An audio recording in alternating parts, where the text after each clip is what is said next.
Halo anak-anak, selamat pagi. Bagaimana kabar hari ini? Semoga anak-anak tetap semangat dan selalu ceria. Hari ini kita akan belajar tema 4, subtema 1, pembelajaran 4 dan 5. Yang pertama, kita akan mengenal dulu nilai-nilai yang sesuai dengan sila pertama dalam Pancasila, yaitu ada pengakuan dan keyakinan bangsa terhadap adanya Tuhan sebagai pencipta alam semesta. Kemudian, adanya pengakuan akan kebebasan untuk memeluk agama, menghormati kemerdekaan beragama, tidak ada paksaan, serta tidak berlaku diskriminatif antar umat beragama. Nah, anak-anak, di dalam sila yang pertama, itu mengajarkan bahwa pemeluk agama harus taat dengan aturan agamanya. Setiap agama pasti mengajarkan pemeluknya untuk berbuat jujur. Perilaku tidak jujur akan membawa dampak bagi diri kita dan orang lain. Jadi, semua orang harus jujur, termasuk orang-orang yang bekerja. Nah, di dalam bacaan Ida, benar apa yang sudah dikatakan Ida. Mungkin tindakan tidak jujur ketika sekolah itu adalah mencontek, dan tindakan tidak jujur ketika kita sudah bekerja bisa jadi korupsi. Nah, jujur itu adalah salah satu etika. Apa itu etika? Etika itu adalah sebuah perilaku atau kebiasaan yang berlaku di masyarakat. Etika dalam bekerja itu berarti perilaku menghormati pekerjaan, kedisiplinan dalam pekerjaan, dan sikap baik dalam melakukan pekerjaan. Nah, beberapa etika ketika bekerja ini. Yang pertama yaitu menampilkan rasa percaya diri. Nah, jadi menampilkan rasa percaya diri itu harus yakin dengan diri sendiri. Kemudian harus bisa menerima kelebihan dan kekurangan, dan harus menjauhkan rasa minder. Kemudian yang kedua yaitu menjaga kedisiplinan diri. Nah, datang ke kantor harus tepat waktu, kemudian pulangnya juga harus sesuai dengan jamnya. Bisa jadi misalkan kalau di jam kantor pulang jam 2, nah bisa jam 2 lebih 10 baru keluar kantor. Nah, itu juga baik. Tapi tidak boleh meninggalkan pekerjaan tanpa izin. Nah, jam kerja juga harus digunakan untuk kegiatan bekerja, bukan menggosip. Nah, kemudian tidak menggunakan jam kerja untuk hal yang tidak berkaitan, tidak ada hubungannya dengan pekerjaan. Nah, etika masuk kantor. Ketika masuk kantor harus mengucapkan salam. Kemudian selalu menunjukkan wajah yang ceria. Lalu menanyakan kabar kepada teman. Kemudian jika memungkinkan, ucapkan salam kepada atasan. Nah, memahami etika pergaulan, harus bersikap sopan santun dan ramah di tempat kerja. Kemudian perhatian terhadap rekan kerja, menjaga perasaan orang lain, mengendalikan emosi. Nah, kemudian ada juga etika berpakaian.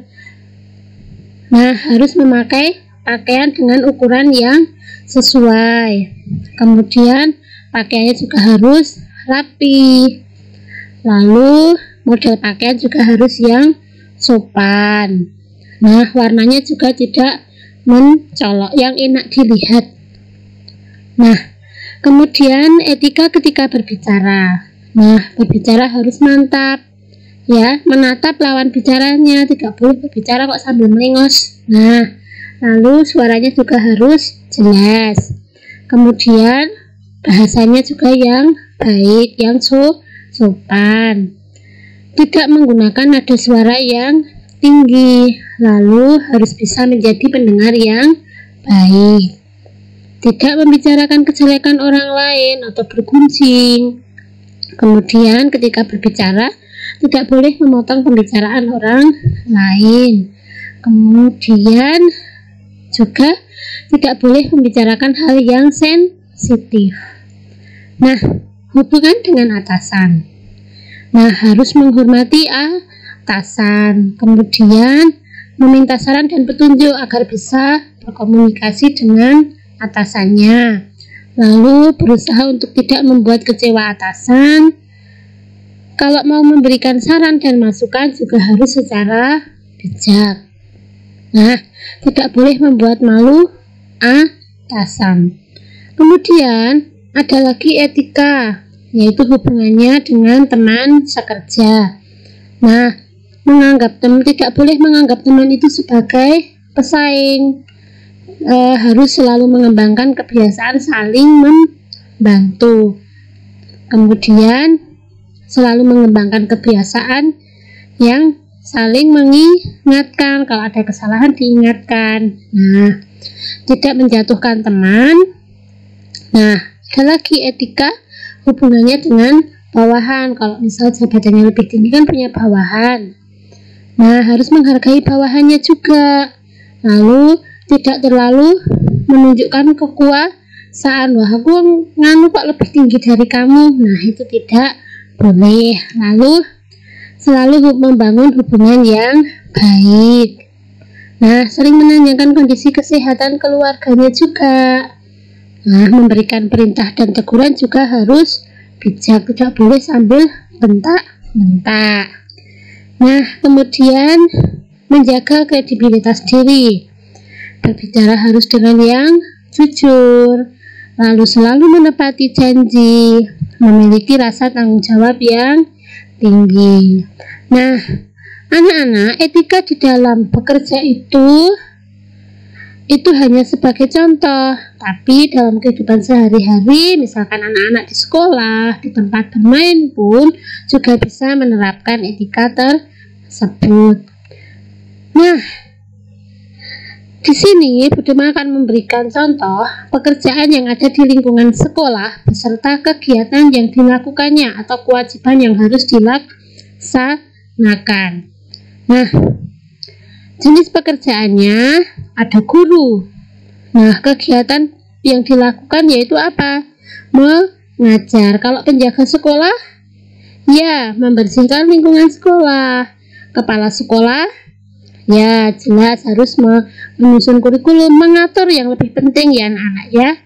Nah, mengatur kegiatan pembelajaran yang ada di sekolah supaya kegiatan yang ada di sekolah juga berjalan dengan baik, dengan lancar. Tenaga administrasi berarti mengurus administrasi yang ada di sekolah, data-data siswa dan lain sebagainya. Nah, petugas perpustakaan melayani siswa dan guru yang berkunjung ke perpustakaan. Nah, di sini Budema punya contoh kegiatan ekonomi beserta pekerjaannya. Budema punya contoh, kalau kegiatan ekonominya dia di warung makan, berarti pekerjaan yang ada di dalamnya apa saja? Ya, ada pelayan, ada kasir, ada tukang masak atau koki. Nah, kalau kegiatan ekonominya di jasa catering, berarti yang bekerja di dalamnya ada tukang masak, ada sopirnya, ada tukang pengantar makanannya, ada penyaji makanan juga.